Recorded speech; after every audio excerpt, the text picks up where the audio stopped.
Namaste and welcome to the class of Corporate Accounting. Dear students, in this session we are going to solve one more problem on the topic amalgamation in the nature of merger. Let's start today's session. You see, X Limited and Y Limited have decided to amalgamate their business by forming a new company called XY Limited to take over their assets and liabilities on the basis of the balance sheets given below.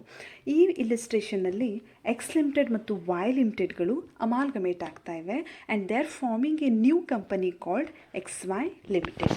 First, we have to identify which company is transferor company and which company is transferee company. In this case, two companies are transferor companies. ಯಾವ್ಯಾವು X limited ಮತ್ತು Y ಲಿಮಿಟೆಡ್ಗಳು transferor ಕಂಪನಿಗಳು ಆಗ್ತವೆ.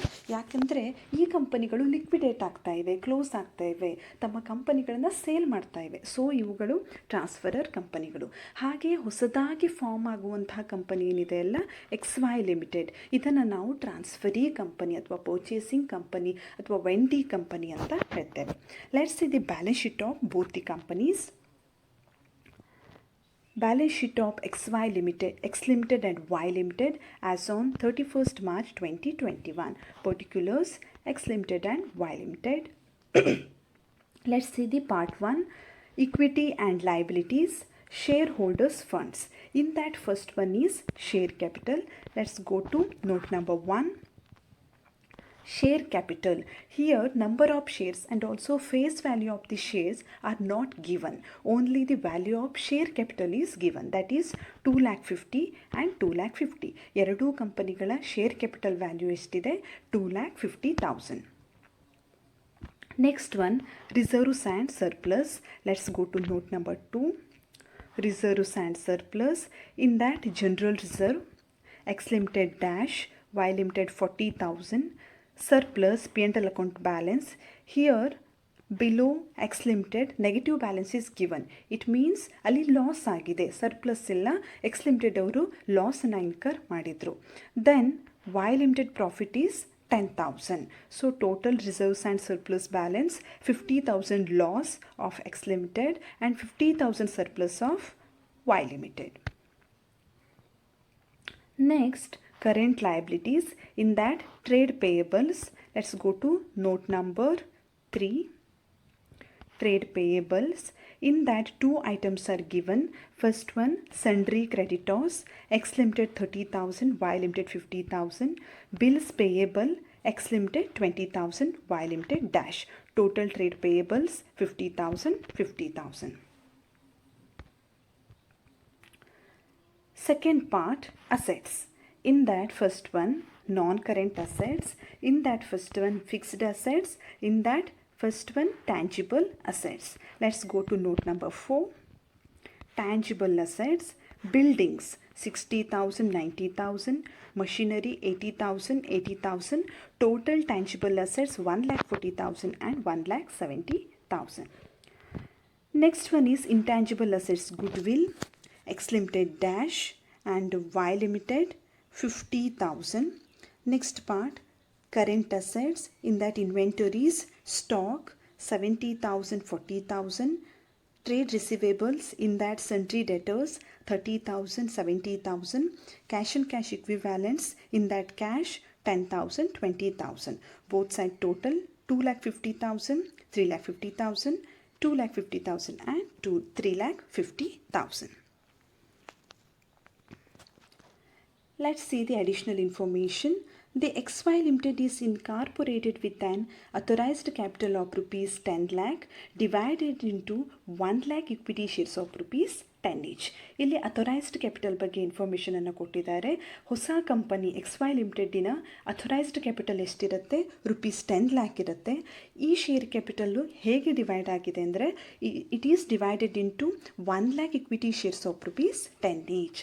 rupees 10 1 lakh equity ಶೇರ್ಸಲ್ಲಿ ಈ share capital form ಆಗಿದೆ. ascertain the purchase consideration of each company. Here you have to ascertain the purchase consideration of each company. ಅಂದರೆ X limited ಮತ್ತು Y limited ಎರಡೂ ಕಂಪನಿಗಳ purchase ಕನ್ಸಿಡರೇಷನನ್ನು ascertain ಮಾಡಬೇಕು. ಹಾಗೆಯೇ we have to pass journal entries to close the books of vendor companies. Vendor companies ಯಾವುವು? X limited ಮತ್ತು Y limited. ಈ ಕಂಪನಿಗಳ ಬುಕ್ಸನ್ನು ಕ್ಲೋಸ್ ಮಾಡೋದಕ್ಕೆ ನಾವು ಜರ್ನಲ್ ಎಂಟ್ರೀಸನ್ನು ಪಾಸ್ ಮಾಡಬೇಕು. ಹಾಗೆಯೇ we have to pass the opening entries in the books of purchasing company. Purchasing company ಯಾವುದಿದೆ ಇಲ್ಲಿ? ಎಕ್ಸ್ ವೈ ಲಿಮಿಟೆಡ್ ಇದೆ. ಆ ಕಂಪನಿಯ ಬುಕ್ಸಲ್ಲಿ ನಾವು ಓಪನಿಂಗ್ ಎಂಟ್ರೀಸನ್ನು ಪಾಸ್ ಮಾಡಬೇಕು. ಹಾಗೆಯೇ we have to prepare the amalgamated balance sheet. ಕೊನೆಯಲ್ಲಿ ಅಮಾಲ್ಗಮೇಟೆಡ್ ಬ್ಯಾಲೆನ್ಸ್ ಶೀಟನ್ನು ಕೂಡ ಪ್ರಿಪೇರ್ ಮಾಡಬೇಕು. And we have to assume all the conditions of merger have been satisfied. ಮರ್ಜರ್ಗೆ ಯಾವ ಕಂಡೀಷನ್ಸು ಸ್ಯಾಟಿಸ್ಫೈ ಆಗಬೇಕು, ಆ ಎಲ್ಲ ಕಂಡೀಷನ್ಸ್ಗಳು ಕೂಡ ಸ್ಯಾಟಿಸ್ಫೈ ಆಗಿವೆ ಅಂತ ನಾವು ಅಸ್ಯೂಮ್ ಮಾಡಬೇಕು. ಡಿಯರ್ ಸ್ಟೂಡೆಂಟ್ಸ್, ನಿಮ್ಮ ಎಕ್ಸಾಮಿನಲ್ಲಿ ಇಷ್ಟೊಂದು ಇನ್ಫಾರ್ಮೇಷನನ್ನು ಕೇಳೋದಿಲ್ಲ. They will ask any one of this. Okay, journal ಎಂಟ್ರೀಸನ್ನು ಕೇಳ್ಬೋದು, ಅಥವಾ ಲೆಜರ್ ಅಕೌಂಟ್ಸನ್ನು ಕೇಳ್ಬೋದು, ಓಪನಿಂಗ್ ಎಂಟ್ರೀಸನ್ನು ಕೇಳ್ಬೋದು, ಅಥವಾ ಓಪನಿಂಗ್ ಎಂಟ್ರೀಸ್ ಮತ್ತು ಅಮಾಲ್ಗಮೇಟೆಡ್ ಬ್ಯಾಲೆನ್ಸ್ ಶೀಟನ್ನು ಕೇಳ್ಬೋದು. ಈ ರೀತಿಯಾಗಿ ಯಾವುದಾದ್ರೂ ಒಂದನ್ನು ಅಥವಾ ಎರಡು ಆಸ್ಪೆಕ್ಟ್ಗಳನ್ನು ಕೇಳ್ತಾರೆ. ನಿಮಗೆ ಅಂಡರ್ಸ್ಟ್ಯಾಂಡ್ ಆಗಲಿ ಅನ್ನೋ ಪರ್ಪಸ್ಗಾಗಿ ನಾನು ಎಲ್ಲ ಅಡ್ಜಸ್ಟ್ಮೆಂಟನ್ನು ಇನ್ಕ್ಲೂಡ್ ಮಾಡಿರುವಂಥ ಪ್ರಾಬ್ಲಮನ್ನು ಮಾಡಿಸ್ತಾ ಇದ್ದೇನೆ. ನಿಮ್ಮ ಎಕ್ಸಾಮಲ್ಲಿ ಇಷ್ಟು ಲೆಂತಿ ಪ್ರಾಬ್ಲಮನ್ನು ಕೇಳೋದಿಲ್ಲ. Don't worry. Here the first part is computation of purchase consideration. ಇಲ್ಲಿ ಮೊದಲಿಗೆ ನಾವು ಸೊಲ್ಯೂಷನಲ್ಲಿ ಯಾವುದನ್ನು ಕ್ಯಾಲ್ಕುಲೇಟ್ ಮಾಡಬೇಕು ಅಂದರೆ ಪರ್ಚೇಸ್ ಕನ್ಸಿಡ್ರೇಷನ್. ಇಲ್ಲಿ ಕ್ವಶನಲ್ಲೇ ಕೇಳಿದ್ದಾರೆ ಅವರು ಅಸರ್ಟೈನ್ ದಿ ಪರ್ಚೇಸ್ ಕನ್ಸಿಡ್ರೇಷನ್ ಅಂತ. ಒಂದು ವೇಳೆ ಕೇಳದೇ ಇದ್ದರೂ ಕೂಡ ಮುಂದೆ ನಾವು ಪ್ರಾಬ್ಲಮ್ ಮಾಡೋದಕ್ಕೆ ಇಟ್ಸ್ ವೆರಿ ಎಸೆನ್ಷಿಯಲ್. ಸೊ ಮೊದಲಿಗೆ ನಾವು ಸೊಲ್ಯೂಷನಲ್ಲಿ ಏನು ಮಾಡಬೇಕು? ಪರ್ಚೇಸ್ ಕನ್ಸಿಡ್ರೇಷನನ್ನು ಕ್ಯಾಲ್ಕುಲೇಟ್ ಮಾಡಬೇಕು. ಪರ್ಚೇಸ್ ಕನ್ಸಿಡ್ರೇಷನನ್ನು ಕ್ಯಾಲ್ಕುಲೇಟ್ ಮಾಡುವಾಗ we have to see the information given in the ಪ್ರಾಬ್ಲಮಲ್ಲಿ ಪೇಮೆಂಟಿನ ಬಗ್ಗೆ ಏನಾದರೂ ಮಾಹಿತಿಯನ್ನು ಕೊಟ್ಟಿದ್ದರೆ we have to use net payment method. ಯಾವ ಫಾರ್ಮಲ್ಲಿ ಪೇ ಮಾಡ್ತಾ ಇದ್ದಾರೆ, ಎಷ್ಟು ಕ್ಯಾಶನ್ನು ಕೊಡ್ತಾ ಇದ್ದಾರೆ, ಎಷ್ಟು ಶೇರ್ಸನ್ನು ಇಶ್ಯೂ ಮಾಡ್ತಾ ಇದ್ದಾರೆ, ಈ ರೀತಿ ಇನ್ಫಾರ್ಮೇಷನ್ ಕೊಟ್ಟರೆ ನೆಟ್ ಪೇಮೆಂಟ್ ಮೆಥಡನ್ನು ನಾವು ಯೂಸ್ ಮಾಡಬೇಕು. ಆದರೆ ಇಲ್ಲಿ ಆ ರೀತಿಯ ಇನ್ಫಾರ್ಮೇಷನನ್ನು ಕೊಟ್ಟಿಲ್ಲ. So we can't use net payment method. So what we have to do here, we have to use net assets method. ಇನ್ನೊಂದು ಮೆಥಡ್ ಇದೆ ಅಲ್ವಾ, ನೆಟ್ ಅಸೆಟ್ಸ್ ಮೆಥಡ್, ಅದನ್ನು ನಾವು ಇಲ್ಲಿ ಯೂಸ್ ಮಾಡಬೇಕು. ಪೇಮೆಂಟ್ ಬಗ್ಗೆ ಇನ್ಫಾರ್ಮೇಷನ್ ಕೊಟ್ಟರೆ ನೆಟ್ ಪೇಮೆಂಟ್ ಮೆಥಡ್ ಆಬ್ವಿಯಸ್ಲಿ ನಾವು ಅದನ್ನೇ ಯೂಸ್ ಮಾಡಬೇಕು. ಏನೂ ಮಾಹಿತಿಯನ್ನು ಕೊಟ್ಟಿಲ್ಲ ಅನ್ನೋವಾಗ ನಾವೇನು ಮಾಡಬೇಕು? ನೆಟ್ ಅಸೆಟ್ಸ್ ಮೆಥಡನ್ನು ಯೂಸ್ ಮಾಡಬೇಕು. What's the formula of calculating net assets? Total of agreed value of assets minus total of agreed value of liabilities. Here first we have to take the total assets value in their agreed value, but in merger method we have to consider only book value. So we have to take total assets in their book value. In that we have to deduct liabilities in the book value. You see the computation of purchase consideration of A Limited, purchase consideration due to A Limited. First we have to see the total assets of A Limited. Here you go, 2,50,000, 2,50,000 total assets. In that we have to deduct liabilities. You see the liabilities: trade payables, sundry creditors 30,000, bills payable 20,000, total liability 50,000. So we have deducted rupees 50,000. So the purchase consideration is 2 lakh. 2,50,000 assets ಇದೆ, ಅದರಲ್ಲಿ ನಾವು liabilities 50,000 deduct ಮಾಡಿದ್ವಿ. So purchase consideration ಎಷ್ಟಾಗುತ್ತೆ? 2 lakh ಆಗುತ್ತೆ. ಇದನ್ನು ಅವರು ಹೇಗೆ discharge ಮಾಡ್ತಾರೆ ಅಂದರೆ ಇಕ್ವಿಟಿ ಶೇರ್ಸಲ್ಲಿ ಡಿಸ್ಚಾರ್ಜ್ ಮಾಡ್ತಾರೆ. ಯಾಕೆಂದರೆ ಇದು ಮರ್ಜರ್ ಮೆಥಡ್ ಇದೆ. ಮರ್ಜರ್ ಮೆಥಡಿನ ಎಸೆನ್ಷಿಯಲ್ ಕಂಡೀಷನ್ಸಲ್ಲಿ ಇದು ಕೂಡ ಒಂದು. ಪರ್ಚೇಸ್ ಕನ್ಸಿಡರೇಷನನ್ನು ಅವರು ಇಕ್ವಿಟಿ ಶೇರ್ಸಲ್ಲೇ ಡಿಸ್ಚಾರ್ಜ್ ಮಾಡಬೇಕು. In case preference share holders ಇದ್ದರೆ ಅವರಿಗೆ ಪ್ರಿಫರೆನ್ಸ್ ಶೇರ್ಸಲ್ಲಿ ಡಿಸ್ಚಾರ್ಜ್ ಮಾಡಬೇಕು. ಇಲ್ಲಿ ಓನ್ಲಿ ಇಕ್ವಿಟಿ ಶೇರ್ ಹೋಲ್ಡರ್ಸ್ ಇದ್ದಾರೆ. ಸೊ ಇದನ್ನು ಇಕ್ವಿಟಿ ಶೇರ್ಸಲ್ಲೇ ಅವರು ಡಿಸ್ಚಾರ್ಜ್ ಮಾಡಬೇಕು. ಹಾಗೆಯೇ ಒಂದು ಶೇರಿನ ಫೇಸ್ ವ್ಯಾಲ್ಯೂ ಎಷ್ಟಿದೆ? ₹10 ಇದೆ. ಅದನ್ನು ಅಡ್ಜಸ್ಟ್ಮೆಂಟಲ್ಲಿ ಕೊಟ್ಟಿದ್ದಾರೆ. So 2 lakh rupees share capital ಅಂದರೆ ಎಷ್ಟು ಶೇರ್ಸನ್ನು ಅವರು ಇಶ್ಯೂ ಮಾಡಬೇಕಾಗತ್ತೆ? 20,000 ಶೇರ್ಸ್. ಒಂದು ಶೇರಿನ ವ್ಯಾಲ್ಯೂ ₹10. ಅಂತಹ 20,000 ಶೇರ್ಸನ್ನು ಅವರು ಇಶ್ಯೂ ಮಾಡಿದಾಗ ಟೋಟಲ್ 2 lakh ಪರ್ಚೇಸ್ ಕನ್ಸಿಡರೇಷನನ್ನು ಅವರು ಸೆಟಲ್ ಮಾಡ್ಬೋದು. Second one, purchase consideration due to Y limited. ಇಲ್ಲಿ ನಾವು ವೈ ಲಿಮಿಟೆಡ್ ಕಂಪನಿಯ ಟೋಟಲ್ ಅಸೆಟ್ಸನ್ನು ತೆಗೆದುಕೊಳ್ಬೇಕು.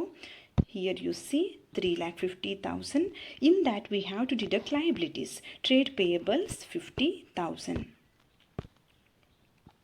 Here we have deducted liabilities, creditors rupees 50,000. So the purchase consideration is 3 lakh. ಈ 3 ಲ್ಯಾಕನ್ನು ಅವರು ಹೇಗೆ ಡಿಸ್ಚಾರ್ಜ್ ಮಾಡ್ತಾರೆ ಅಂದರೆ by issuing 30,000 equity shares in XY limited. XY limited ಕಂಪನಿಯ 30,000 ಇಕ್ವಿಟಿ ಶೇರ್ಗಳನ್ನ ನೀಡೋದ್ರಿಂದ ಅವರು ಪರ್ಚೇಸ್ ಕನ್ಸಿಡರೇಷನನ್ನು ಸೆಟಲ್ ಮಾಡ್ತಾರೆ. Here second part is closing entries in the books of X limited, that is transferor company. ಇಲ್ಲಿ ಎರಡು ಟ್ರಾನ್ಸ್ಫರರ್ ಕಂಪನಿಗಳಿವೆ, ಒಂದು ಎಕ್ಸ್ ಲಿಮಿಟೆಡ್, ಇನ್ನೊಂದು Y limited. ಎರಡೂ ಕಂಪನಿಗಳ ಬುಕ್ಸ್ಗಳನ್ನು close ಮಾಡೋದಕ್ಕೆ ನಾವು ಕ್ಲೋಸಿಂಗ್ ಎಂಟ್ರೀಸ್ಗಳನ್ನು ಪಾಸ್ ಮಾಡಬೇಕು. ಮೊದಲ ಸ್ಟೆಪ್ ಏನು, ಪರ್ಚೇಸ್ ಕನ್ಸಿಡರೇಷನನ್ನು ಕ್ಯಾಲ್ಕುಲೇಟ್ ಮಾಡೋದು. ಎರಡನೇ ಸ್ಟೆಪ್ ಅಂದರೆ closing entries in the books of transferor company. ಇಲ್ಲಿ ನಾವು ಎರಡು ಕಂಪನಿಗಳ ಬುಕ್ಸಲ್ಲಿ ಎಂಟ್ರಿಗಳನ್ನು ಪಾಸ್ ಮಾಡಬೇಕು. ಮೊದಲನೆಯದು X limited. In that we know first entry is for closing the assets accounts. ಎಲ್ಲ ಅಸೆಟ್ಸ್ಗಳ ಅಕೌಂಟ್ಗಳನ್ನು ಕ್ಲೋಸ್ ಮಾಡೋದಕ್ಕೆ ಮೊದಲ ಎಂಟ್ರಿನ ನಾವು ಪಾಸ್ ಮಾಡಬೇಕು. What's the entry here? Realisation account debited to assets account. Here we have to take all the assets individually. You see, realization account debited, buildings account 60,000, machinery account 80,000, stock account 70,000, debtors account 30,000, cash account 10,000. ಈ ರೀತಿಯಾಗಿ ನಾವು realisation ಅಕೌಂಟಿಗೆ ಎಲ್ಲ ಅಸೆಟ್ಸ್ಗಳನ್ನು credit ಮಾಡೋದರ ಮೂಲಕ ಆ ಅಕೌಂಟ್ಸ್ಗಳನ್ನು ಕ್ಲೋಸ್ ಮಾಡಬೇಕು. Being transfer of assets to realisation account at book values. It's very important. ಇದು ಮರ್ಜರ್ ಮೆಥಡ್ ಇರೋದ್ರಿಂದ we have to take only book values. Second entries for closing liabilities accounts. ಎಲ್ಲ ಲಯಬಿಲಿಟೀಸ್ಗಳ ಅಕೌಂಟ್ಗಳನ್ನು ಕ್ಲೋಸ್ ಮಾಡಬೇಕು. ಇಲ್ಲಿರುವಂಥದ್ದು ಎರಡು ಲಯಬಿಲಿಟಿಗಳು. You see here sundry creditors ಮತ್ತು ಬಿಲ್ಸ್ ಪೇಯಬಲ್. ಎರಡೂ ಅಕೌಂಟ್ಗಳನ್ನು ನಾವು ಡೆಬಿಟ್ ಮಾಡಿ ರಿಯಲೈಸೇಷನ್ ಅಕೌಂಟನ್ನು ಕ್ರೆಡಿಟ್ ಮಾಡಬೇಕು. Creditors account debited 30,000, bills payable account debited 20,000, to realization account 50,000. being transfer of liabilities to realization account. ಇದಾದ ಮೇಲೆ ನಾವು ಶೇರ್ ಕ್ಯಾಪಿಟಲನ್ನು ಮತ್ತು ರಿಸರ್ವ್ಸ್ ಆ್ಯಂಡ್ ಸರ್ಪ್ಲಸ್ ಅಕೌಂಟ್ಸ್ಗಳನ್ನು ಇಕ್ವಿಟಿ ಶೇರ್ ಹೋಲ್ಡರ್ಸ್ ಅಕೌಂಟಿಗೆ ಟ್ರಾನ್ಸ್ಫರ್ ಮಾಡಿ ಆ ಅಕೌಂಟ್ಸ್ಗಳನ್ನು ಕೂಡ ಕ್ಲೋಸ್ ಮಾಡ್ತೀವಿ. Here you see in X limited what's there? X limited share capital 2,50,000 ಇದೆ. ಹಾಗೆಯೇ ಇಲ್ಲಿ ಯಾವುದೇ ರೀತಿಯ ಸರ್ಪ್ಲಸ್ ಇಲ್ಲ. ಇಲ್ಲಿ ಇರೋದೇನಿದೆ, ಅಕ್ಯುಮುಲೇಟೆಡ್ ಲಾಸ್ ಇದೆ, ದಟ್ ಈಸ್ 50,000. ಇದನ್ನು ಕೂಡ ನಾವು ಇಕ್ವಿಟಿ ಶೇರ್ ಹೋಲ್ಡರ್ಸ್ ಅಕೌಂಟಿಗೆ ಟ್ರಾನ್ಸ್ಫರ್ ಮಾಡಬೇಕು. ಆದರೆ ಇದಕ್ಕೆ ನಾವು ಸಪ್ರೇಟ್ ಎಂಟ್ರಿನ ಪಾಸ್ ಮಾಡಬೇಕು. Here first we have to transfer share capital. Share capital account debited 2,50,000 to equity shareholders account. being transfer of paid up capital to equity shareholders account. Share capital ಏನಿದೆ 2,50,000 rupees, ಅದನ್ನು ನಾವು equity share holders ಅಕೌಂಟಿಗೆ transfer ಮಾಡಿ ಅದನ್ನು close ಮಾಡಿದ್ವಿ. ಇದಾದ ಮೇಲೆ ನಾವು ಯಾವುದಕ್ಕಾಗಿ ಎಂಟ್ರಿನ ಪಾಸ್ ಮಾಡಬೇಕಂದ್ರೆ ಇಲ್ಲಿ P&L ಅಕೌಂಟ್ ಲಾಸ್ ಇದೆ ಅಲ್ವಾ, ಇದನ್ನು ಕ್ಲೋಸ್ ಮಾಡೋದಕ್ಕೆ ನಾವು ಎಂಟ್ರಿನ ಪಾಸ್ ಮಾಡಬೇಕು. ನಿಮಗೆ ಗೊತ್ತಿದೆ, ಅಕ್ಯುಮುಲೇಟೆಡ್ ಲಾಸ್ ಇದ್ದಾಗ ಅದು ಡೆಬಿಟ್ ಬ್ಯಾಲೆನ್ಸ್ ಅಕೌಂಟ್ ಆಗುತ್ತೆ. ಅದನ್ನು ಕ್ಲೋಸ್ ಮಾಡಬೇಕು ಅಂದರೆ ನಾವು ಕ್ರೆಡಿಟ್ ಮಾಡಬೇಕು. So we have to credit P&L account. ಇದು ಲಾಸ್ ಇದೆ, ಡೆಬಿಟ್ ಬ್ಯಾಲೆನ್ಸಿನ ಅಕೌಂಟ್ ಆಗಿದೆ. ಸೊ ಕ್ಲೋಸ್ ಮಾಡಬೇಕಂದ್ರೆ ನಾವು ಇದನ್ನು ಕ್ರೆಡಿಟ್ ಮಾಡಬೇಕು. ಇಕ್ವಿಟಿ ಶೇರ್ ಹೋಲ್ಡರ್ಸ್ ಅಕೌಂಟನ್ನು ಡೆಬಿಟ್ ಮಾಡಬೇಕು. Equity share holders account debited 50,000 to P&L account 50,000. being loss transferred to share holders account. ಈಗ ಬ್ಯಾಲೆನ್ಸ್ ಶೀಟಿನಲ್ಲಿರುವಂತಹ ಎಲ್ಲ ಐಟಮ್ಸ್ಗಳನ್ನು ನಾವು ಕ್ಲೋಸ್ ಮಾಡಿದ್ವಿ. Next entry is for purchase consideration due.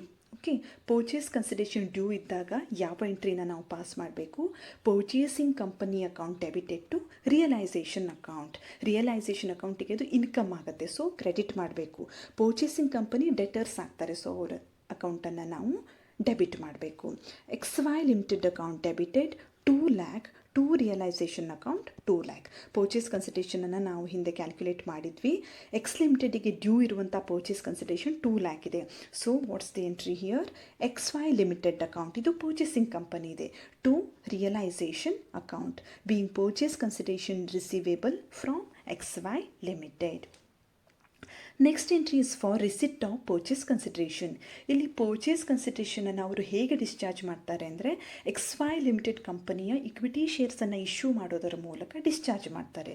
So here we have to debit equity shares in XY limited account and credit XY limited account. ಇಲ್ಲಿ XY limited ಅಕೌಂಟಿನ due ಏನಿದೆ ಅದು ಸೆಟಲ್ ಆಗುತ್ತೆ. ಸೊ ಆ ಕಂಪನಿ ಅಕೌಂಟನ್ನು ನಾವು close ಮಾಡಬೇಕು. ಅದನ್ನು ಕ್ಲೋಸ್ ಮಾಡಬೇಕು ಅಂದರೆ ನಾವು ಅದನ್ನು ಕ್ರೆಡಿಟ್ ಮಾಡಬೇಕು. ಇಲ್ಲಿ we are receiving equity shares in XY limited, so we have to debit that account. Equity shares in XY limited account debited 2 lakh to XY limited account 2 lakh, being receipt of consideration in 20,000 equity shares of rupees 10 each. Here next entry is for closing realization account. Realisation ಅಕೌಂಟನ್ನು close ಮಾಡೋದಕ್ಕೆ ನಾವು ಎಂಟ್ರಿನ pass ಮಾಡಬೇಕು.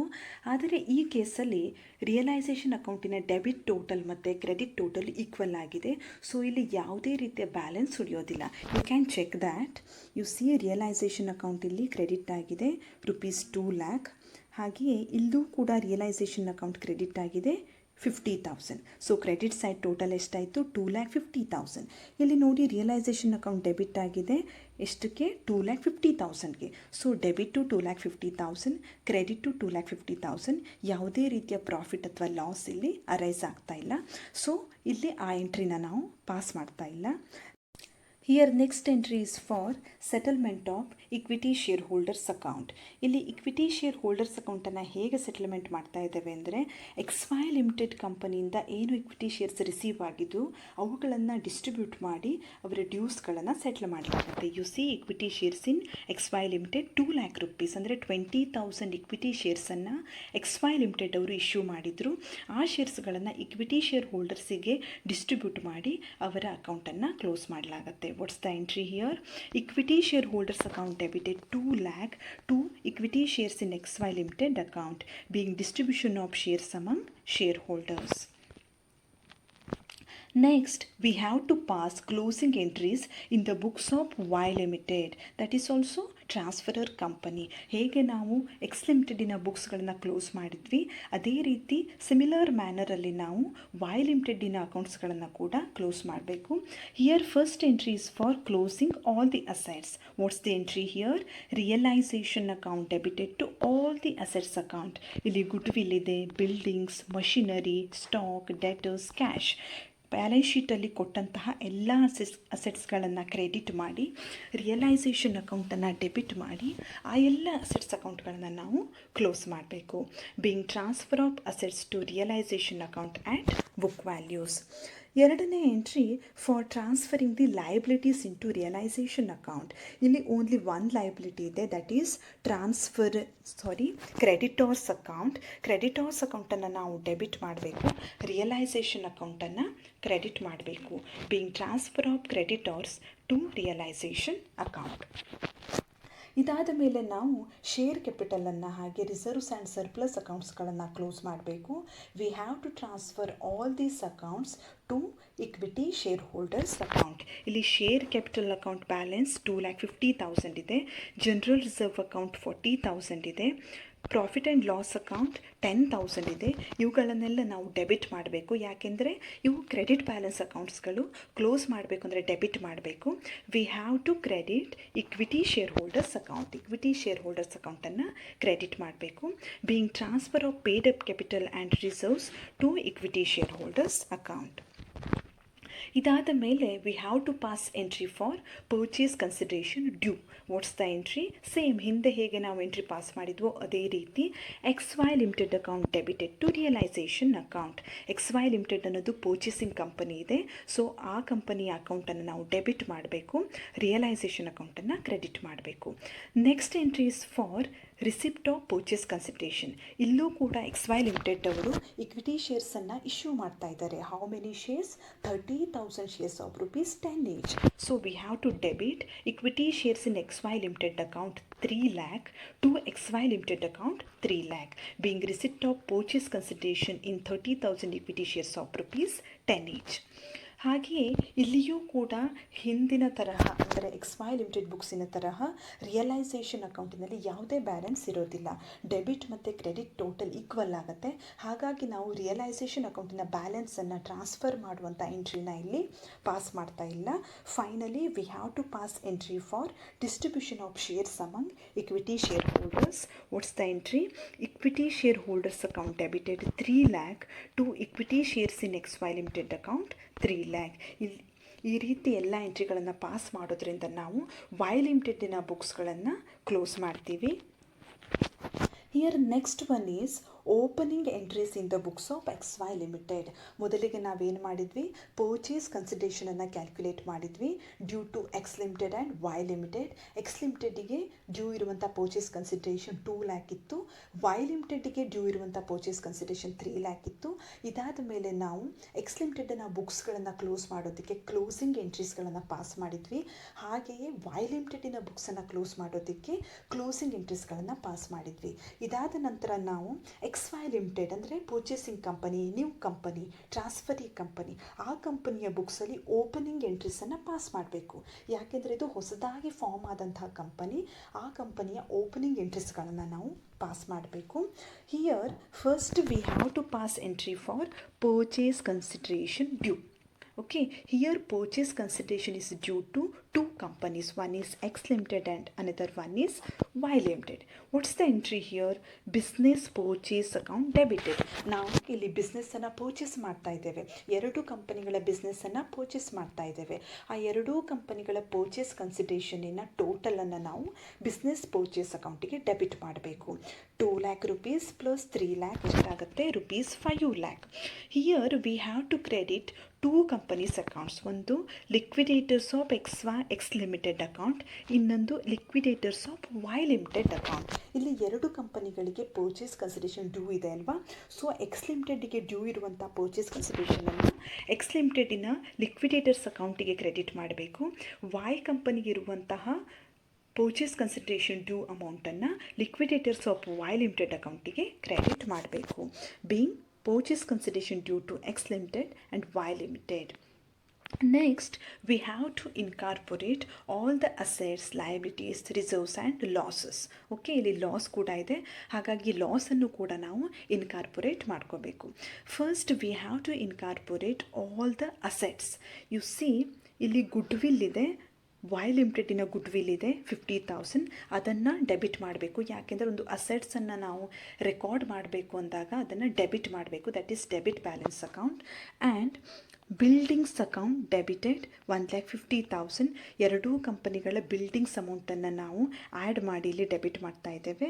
Machinery account debited 1,60,000. ಇಲ್ಲಿಯೂ ಕೂಡ ಹಾಗೆ X limited ಮತ್ತು Y ಕಂಪನಿಗಳ Y ಲಿಮಿಟೆಡಿನ ಮಷಿನರಿ ಅಮೌಂಟ್ಗಳನ್ನು ಆ್ಯಡ್ ಮಾಡಿ ನಾವು ಟೋಟಲನ್ನು ರೆಕಾರ್ಡ್ ಮಾಡ್ತಾ ಇದ್ದೇವೆ.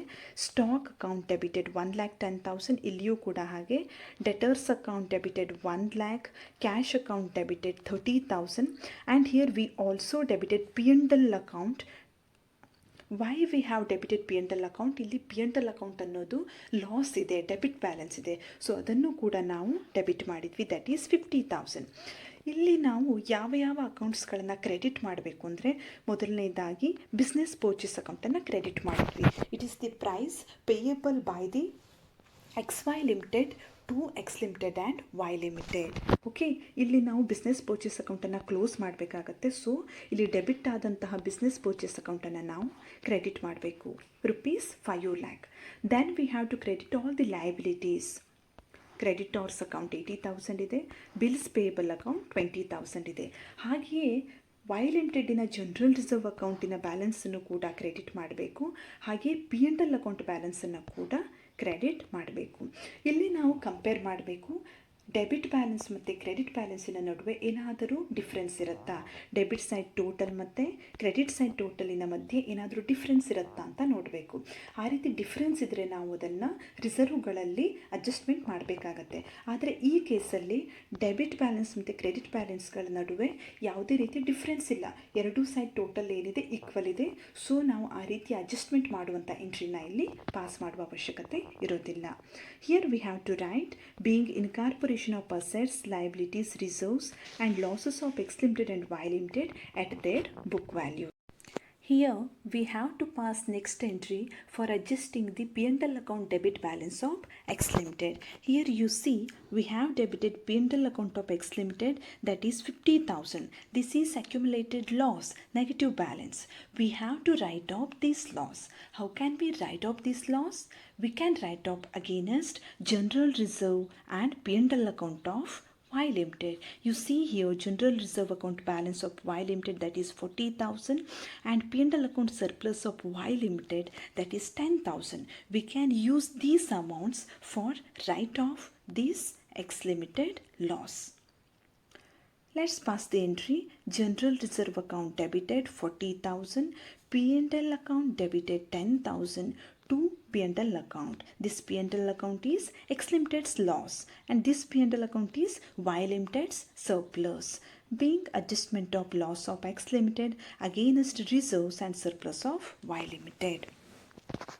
Here the next entry is for discharge of purchase consideration. Here we have to debit liquidators of X Limited account and also liquidators of Y Limited account, and we have to credit equity share capital account, being allotment of fully paid equity shares of ₹10 each in settlement of purchase consideration.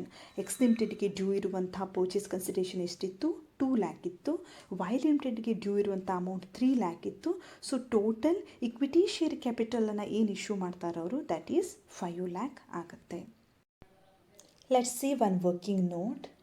Dear students, pooling of interest ಮೆಥಡಿನ ಅಡಿಯಲ್ಲಿ ಒಂದು important ಅಡ್ಜಸ್ಟ್ಮೆಂಟನ್ನು ನಾವು ಮಾಡಬೇಕಾಗತ್ತೆ. ಏನದು adjustment ಅಂದರೆ, here we have to compare 2 things. 2 ಥಿಂಗ್ಸ್ಗಳನ್ನು ನಾವು ಕಂಪೇರ್ ಮಾಡಬೇಕು. ಯಾವುವು ಅಂದರೆ purchase consideration and paid up share capital of selling company. Selling ಕಂಪನಿಯ ಪೇಡ್ ಅಪ್ ಶೇರ್ ಕ್ಯಾಪಿಟಲ್ ಮತ್ತು ಪರ್ಚೇಸ್ ಕನ್ಸಿಡರೇಷನಿನ ನಡುವೆ ನಾವು ಕಂಪ್ಯಾರಿಸನನ್ನು ಮಾಡಬೇಕು. ಆಗ ಅವುಗಳ ನಡುವೆ ಏನಾದರೂ ಡಿಫ್ರೆನ್ಸ್ ಬಂದರೆ ಅವುಗಳನ್ನು ನಾವು ಟ್ರಾನ್ಸ್ಫರಿ ಕಂಪನಿಯ ರಿಸರ್ವ್ಗಳಲ್ಲಿ ಅಡ್ಜಸ್ಟ್ ಮಾಡಬೇಕು. ಇವನ್ನು ಸರಿಯಾಗಿ ನೆನಪಿನಲ್ಲಿ ಇಟ್ಕೊಳ್ಳಿ, ಯಾಕೆಂದರೆ ಪೂಲಿಂಗ್ ಆಫ್ ಇಂಟ್ರೆಸ್ಟ್ ಮೆಥಡಿನಲ್ಲಿ ನಾವು ಪ್ರತಿ ಬಾರಿ ಈ ಅಡ್ಜಸ್ಟ್ಮೆಂಟನ್ನು ಮಾಡಲೇಬೇಕಾಗತ್ತೆ. So you have to remember this. Here you see adjustment to reserves and P&L account under pooling of interest method. ಇಲ್ಲಿ ನಾವು ಏನಾದರೂ ಡಿಫರೆನ್ಸ್ ಅರೈಸ್ ಆದರೆ ಅದನ್ನು ರಿಸರ್ವ್ ಆ್ಯಂಡ್ P&L ಅಕೌಂಟಿಗೆ ಅಡ್ಜಸ್ಟ್ ಮಾಡ್ತೇವೆ. ಆ ರೀತಿ ಅಡ್ಜಸ್ಟ್ಮೆಂಟನ್ನು ನಾವೀಗ ನೋಡೋಣ. First we have to see purchase consideration. ಇಲ್ಲಿ 2 ಸೆಲ್ಲಿಂಗ್ ಕಂಪನಿಗಳಿವೆ, ಹಾಗಾಗಿ ನಾವು 2 ಕಂಪನಿಗಳಿಗೆ ಡ್ಯೂ ಇರುವ ಪರ್ಚೇಸ್ ಕನ್ಸಿಡ್ರೇಷನನ್ನು ಟೋಟಲ್ ಮಾಡಬೇಕು. You see purchase consideration due to X limited, that is 2 lakh, and purchase consideration due to Y limited, that is 3 lakhs. So total purchase consideration is 5 lakh. Okay, ಇದು one part. Purchase consideration, this is one thing. Another thing is paid up share capital. Selling ಕಂಪನಿಗಳ paid up share ಕ್ಯಾಪಿಟಲಿನ ಟೋಟಲನ್ನು ನಾವು ತೆಗೆದುಕೊಳ್ಬೇಕು. ಇಲ್ಲಿ X limited ಕಂಪನಿಯ paid up share capital 2,50,000 ಇದೆ. ಹಾಗೆಯೇ Y limited ಕಂಪನಿಯ paid up share capital ಕೂಡ 2,50,000 ಇದೆ. ಇವೆರಡರ ಟೋಟಲ್ ಎಷ್ಟಾಗುತ್ತೆ? 5 lakh ಆಗುತ್ತೆ. You see here purchase consideration ಕೂಡ 5 lakh ಇದೆ, ಪೇಡ್ ಅಪ್ ಕ್ಯಾಪಿಟಲ್ ಕೂಡ 5 lakh ಇದೆ. ಹಾಗಾಗಿ ಇಲ್ಲಿ ಯಾವುದೇ ರೀತಿಯ ಡಿಫ್ರೆನ್ಸ್ ಬರೋದಿಲ್ಲ. This difference is either loss or profit. ಇದು ಪ್ರಾಫಿಟ್ ಇರ್ಬೋದು, ಲಾಸ್ ಇರ್ಬೋದು. ಪರ್ಚೇಸ್ ಕನ್ಸಿಡರೇಷನ್ ಹೆಚ್ಚಿಗೆ ಇದ್ದರೆ ಅದಕ್ಕೆ ನಾವು ಲಾಸ್ ಅಂತೇವೆ. ಪೇಡ್ ಅಪ್ ಶೇರ್ ಕ್ಯಾಪಿಟಲ್ ಜಾಸ್ತಿ ಇದ್ದರೆ ಅದಕ್ಕೆ ನಾವು ಪ್ರಾಫಿಟ್ ಅಥವಾ ಗೇನ್ ಅಂತ ಹೇಳ್ತೇವೆ. ಈ ಡಿಫ್ರೆನ್ಸನ್ನು ನಾವು ರಿಸರ್ವ್ಸ್ ಆ್ಯಂಡ್ P&L ಅಕೌಂಟಲ್ಲಿ ಅಡ್ಜಸ್ಟ್ ಮಾಡ್ತಾ ಇದ್ವಿ. ಆದರೆ ಈ ಕೇಸಲ್ಲಿ ಆ ರೀತಿಯಾದ ಯಾವುದೇ ರೀತಿಯ ಡಿಫ್ರೆನ್ಸ್ ಅರೈಸ್ ಆಗಿಲ್ಲ. Let's see one more adjustment of P&L account debit balance. ಇದನ್ನು ನಾವು ಆಲ್ರೆಡಿ ಜರ್ನಲ್ ಎಂಟ್ರಿಯಲ್ಲೂ ಕೂಡ ಮಾಡಿದ್ವಿ. ಎಕ್ಸ್ ಲಿಮಿಟೆಡಿನ P&L ಅಕೌಂಟಲ್ಲಿ ಡೆಬಿಟ್ ಬ್ಯಾಲೆನ್ಸ್ ಇತ್ತು, ಅದನ್ನು ನಾವು ವೈ ಲಿಮಿಟೆಡಿನ ಜನರಲ್ ರಿಸರ್ವ್ ಹಾಗೆಯೇ ವೈ ಲಿಮಿಟೆಡಿನ P&L ಅಕೌಂಟ್ ಸರ್ಪ್ಲಸ್ಸಲ್ಲಿ ಅಡ್ಜಸ್ಟ್ಮೆಂಟ್ ಮಾಡಿದ್ವಿ. ಹಾಗಾಗಿ ಬ್ಯಾಲೆನ್ಸ್ ಶೀಟಲ್ಲಿ ಶೋ ಮಾಡಬೇಕಾದಂತಹ P&L ಅಕೌಂಟ್ ಬ್ಯಾಲೆನ್ಸ್ ಏನಾಗುತ್ತೆ? ನಿಲ್ಲಾಗುತ್ತೆ. ಯಾಕೆಂದರೆ general reserve of Y limited 40,000 ಇತ್ತು, P&L account surplus of Y limited 10,000 ಇತ್ತು. ಸೊ ಟೋಟಲ್ ಬ್ಯಾಲೆನ್ಸ್ ಎಷ್ಟಿತ್ತು? ರಿಸರ್ವ್ಸ್ ಆ್ಯಂಡ್ ಸರ್ಪ್ಲಸ್ದು 50,000 ಇತ್ತು. ಹಾಗೆ ಎಕ್ಸ್ ಲಿಮಿಟೆಡಿನ ಲಾಸ್ ಎಷ್ಟಿತ್ತು? ಅದು ಕೂಡ 50,000 ಇತ್ತು. ಸೊ ನಾವು ರಿಸರ್ವ್ಸ್ ಆ್ಯಂಡ್ ಸರ್ಪ್ಲಸ್ಸಲ್ಲಿ ಡೆಬಿಟ್ ಬ್ಯಾಲೆನ್ಸನ್ನು ಅಡ್ಜಸ್ಟ್ ಮಾಡಿದ್ವಿ. ಬ್ಯಾಲೆನ್ಸ್ ಶೀಟಲ್ಲಿ ಶೋ ಮಾಡಬೇಕಾದಂಥ ಅಮೌಂಟ್ ಏನಾಗುತ್ತೆ? ನಿಲ್ಲಾಗುತ್ತೆ. Let's prepare amalgamated balance sheet. Okay, after amalgamation ನಾವು ಬ್ಯಾಲೆನ್ಸ್ ಶೀಟನ್ನು ಏನು ಪ್ರಿಪೇರ್ ಮಾಡ್ತೇವೆ ಅದಕ್ಕೆ ನಾವು ಅಮಾಲ್ಗಮೇಟೆಡ್ ಬ್ಯಾಲೆನ್ಸ್ ಶೀಟ್ ಅಂತ ಹೇಳ್ತೇವೆ. That is the balance sheet of XY limited, transferee company, new company, vendee company, ಅದರ ಬ್ಯಾಲೆನ್ಸ್ ಶೀಟನ್ನು ನಾವು ಪ್ರಿಪೇರ್ ಮಾಡಬೇಕು. Here first we have to prepare notes. You see note number 1, share capital. Here authorized capital is 10 lakh. ಇದನ್ನು ಪ್ರಾಬ್ಲಮಲ್ಲೇ ಕೊಟ್ಟಿದ್ದಾರೆ. That is 1 lakh equity shares of rupees 10 each, total amount 10 lakh. Issued, subscribed and paid up capital. ಇಲ್ಲಿ ನಾವು ಎರಡೂ ಕಂಪನಿಗಳಿಗೂ issue ಮಾಡಿದ equity ಶೇರ್ಸಿನ ವ್ಯಾಲ್ಯೂನ ತೆಗೆದುಕೊಳ್ಬೇಕು. X limited ಕಂಪನಿಗೆ 20,000 shares, Y limited ಕಂಪನಿಗೆ 30,000 shares. So total issue ಮಾಡಿದಂಥ ಶೇರ್ಸ್ ಎಷ್ಟಾಗುತ್ತೆ? 50,000 equity shares of rupees 10 each. Total value is 5 lakh. So total share capital 5 lakh. Second note is trade payables. First one, sundry creditors. Here we have to add both the companies sundry creditors. ಇಲ್ಲಿ merger method ಅಂದರೆ ಬಹಳ simple ಇದು.